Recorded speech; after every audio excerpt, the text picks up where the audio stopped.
Well, the commutation of Chelsea Manning in jail for leaking classified material to WikiLeaks that lawmakers say definitively put U.S. troops in danger and may have killed some. This, as you get the number of pardons and commutations by this president, contrasting that with George W. Bush and Bill Clinton, clearly leading in commutations exponentially for those other two presidents. There's a list of commutations and pardons. The other pardon, General James Cartwright, former Vice Chief of Staff, accused of national security breach in relation to revelations about the Iranian Stuxnet, the computer virus that was used to go after Iran. He has been pardoned. Let's bring in our panel. Steve Hayes, Editor-in-Chief of Weekly Standard. A.B. Stoddard, Associate Editor at Real Clear Politics, and Editor-in-Chief of LifeZette, Laura Ingram. Okay, Steve, first, Chelsea Manning, and what this says, what it is. Well, it's a disgrace, and it's not a surprise from this president.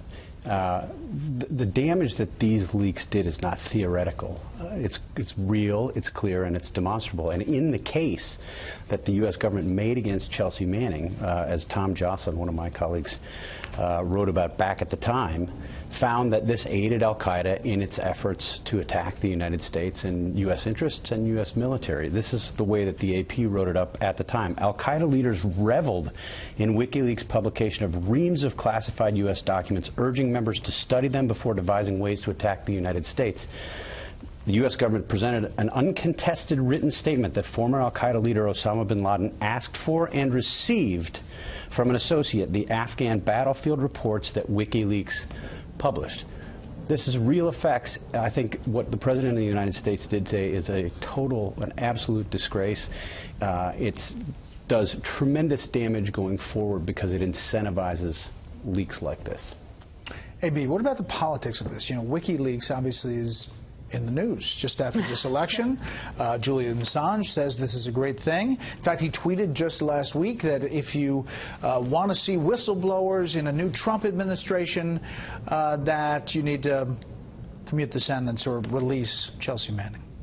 The politics of this are so bizarre. To watch Senator Menendez and a Democratic congressman on your show earlier tonight try to walk away from this is really amazing.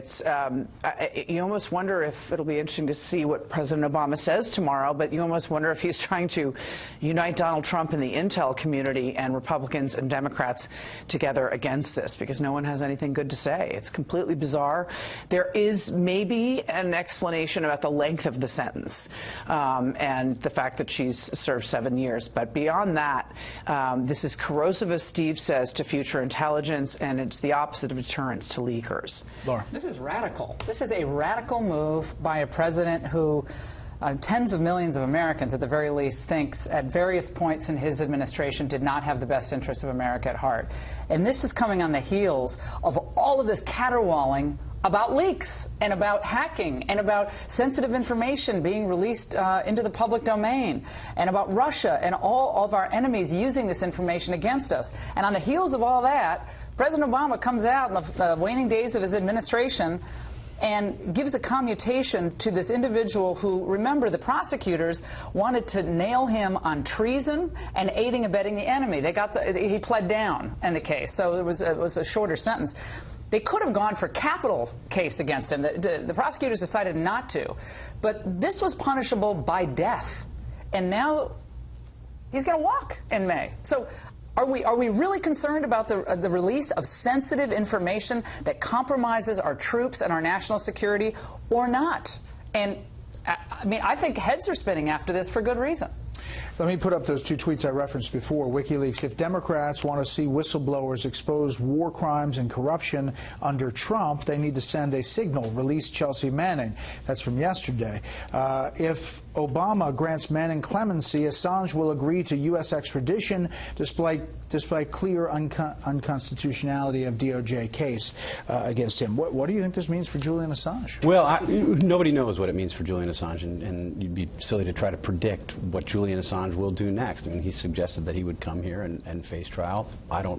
I'm not banking on that, but I think the politics of this are very interesting. I mean, think about what President Obama is saying. In effect, he's been saying for the past 6 weeks that WikiLeaks is this Russian front that's done tremendous damage to the integrity of the U.S. system as it exists today, but the person who empowered it to do that damage should be let off. Well, I mean, it's an incredible thing to layer say. of politics here. You have now 50-plus Democrats saying they are not showing up for the inauguration because Russia hacking before the election affected people's votes. John Lewis says that makes him an illegitimate president, thereby he's not going to the inauguration, and these congressmen are standing with him.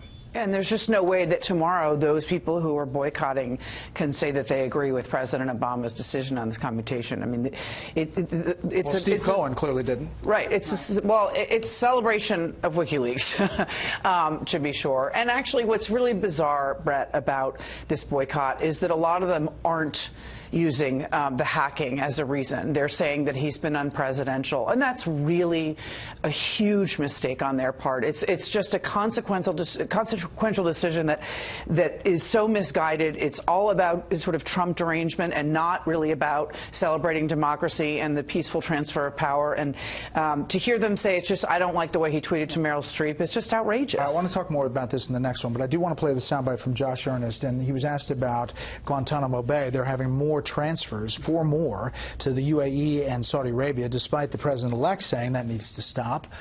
Take a listen. I don't anticipate that we will succeed in that goal of closing the prison, but it's not for a lack of trying. The possibility of additional transfers remains a possibility. Once we'd reach the 30-day deadline for notifying Congress in advance of detainee transfers, the likelihood of succeeding in closing the prison was quite remote. I mean, they have 72 hours left, and they're going to still transfer people out? Who knows what more damage they will do. You think about the fact that the president made this big to-do about Trump versus the intelligence community, along with all the other cable networks, and a lot of writing on it. That's fine.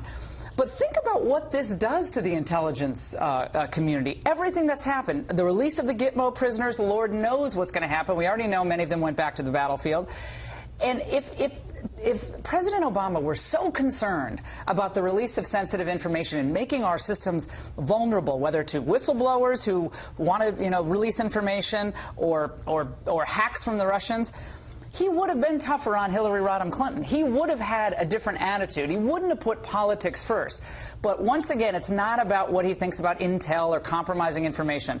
This is about politics. It was in the beginning with Hillary Clinton's server. It is now with what he's doing with Gitmo, with Manning. This is about throwing a big old bone to the left as he's walking out the door, and I think it's transparent. Quickly, we've got Gitmo, possible more transfers. We've got more commutations and pardons that are possible according to this White House. I mean, could we see, I don't know, Bo Bergdahl?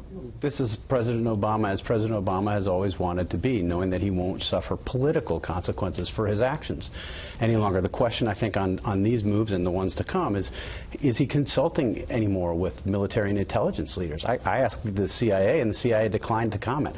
CIA Director John Brennan has been everywhere in the past few days criticizing Donald Trump, but he can't comment on whether he agrees with this? I mean, that's an incredible no comment from them. I heard from one intelligence official today who said to me, no president has ever done more to hurt U.S. national security interests ever as a result of this.